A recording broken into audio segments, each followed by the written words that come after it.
Let's talk about Jim Crow, a chapter of American history many want to forget, but its shadow is hard to ignore. After the Civil War, black codes and then Jim Crow laws enforced brutal segregation, making separate but equal a cruel joke. You might think, that's history, we've moved on. But the spirit of those laws is resurfacing, just with new branding. Today, it's dressed up as election integrity, parental rights, and traditional values. The most ambitious plan? Project 2025? A nearly 1,000-page playbook from far-right groups to reshape government? Peel back the layers, and some proposals look eerily familiar.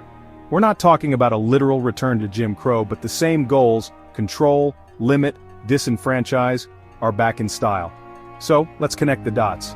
Is Project 2025 a modern revival of Jim Crow? Let's find out. The echoes are getting louder.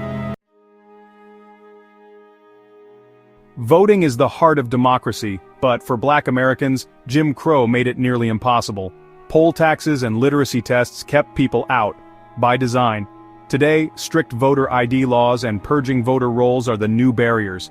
Polling places close in minority neighborhoods and getting ID costs time and money. States like Georgia and Texas limit early voting and drop boxes. These changes target Black and brown voters most. It's Jim Crow with a legal brief and a data set.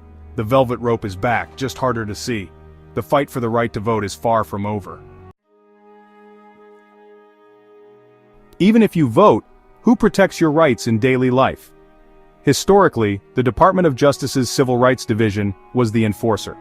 Project 2025 wants to gut these protections, dismantling agencies that investigate discrimination and shifting focus to religious freedom, often code for legalizing bias. The plan is to return power to the states, a phrase that once shielded segregation. Without strong federal enforcement, civil rights laws become optional, not guaranteed. States could pass laws making it easier to discriminate in housing, jobs, and schools. The result? A patchwork of rights, where your zip code determines your protection. This is how Jim Crow thrived. Federal indifference, state impunity. Project 2025 doesn't repeal civil rights laws, it just makes them toothless. It's like having a fire department with no water. Discrimination flourishes when no one is watching. The federal backstop is being quietly dismantled. The promise of equal protection is becoming a suggestion. We're heading back to a time when justice depended on where you lived. The 13th Amendment ended slavery, except as punishment for a crime. After the Civil War, black codes criminalized everyday black life, funneling people into forced labor. Today, mass incarceration echoes that system. Harsh drug laws, aggressive policing, and mandatory minimums disproportionately target black communities. The U.S. leads the world in incarceration, with black and brown people overrepresented. A felony conviction means losing voting rights, housing, and jobs, civic death. The labor loophole remains. Prisoners work for pennies, fueling a billion-dollar industry. They can't unionize or quit.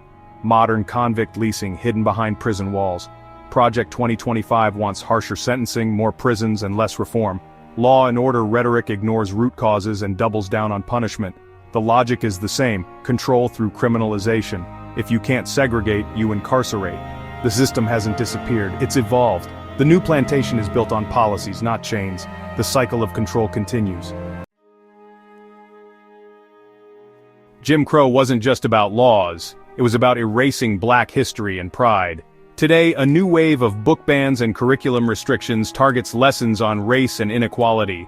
Under the guise of fighting critical race theory, states are making it risky for teachers to discuss America's real history. How do you teach about slavery or civil rights without discomfort? You can't, and that's the point. The goal is to sanitize the past, creating a feel-good narrative that ignores injustice. Books about Black and LGBTQ+ figures are being pulled from shelves. This isn't about protecting kids, it's about protecting a fragile, false version of America. When you erase stories, you erase identity and empathy. The architects of Jim Crow knew controlling education meant controlling power.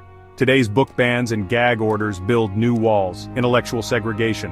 A generation is being robbed of the context to understand injustice. The battle over history is a battle for the future. Jim Crow was explicit. Signs and laws spelled out exclusion. Now exclusion is cloaked in colorblindness. The idea that ignoring race is fairness. Treating everyone the same in an unequal society just preserves inequality. The Supreme Court's decision on affirmative action pretends the starting line is equal for all. It's not. DEI programs exist to counteract systemic bias, not to create reverse racism. The result? Opportunity hoarded, ladders pulled up, and marginalized groups locked out. The colorblind cloak hides the same old hierarchies. The outcome hasn't changed, just the language. America in 2025 won't look like 1925, but history echoes. Today's policies are Jim Crow in a business suit, neutral on paper, discriminatory in practice. The goal isn't open segregation but subordination, keeping power structures intact as demographics shift.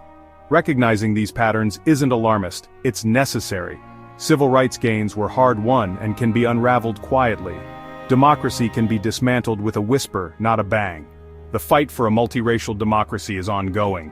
We must see the ghosts of the past in the policies of the present.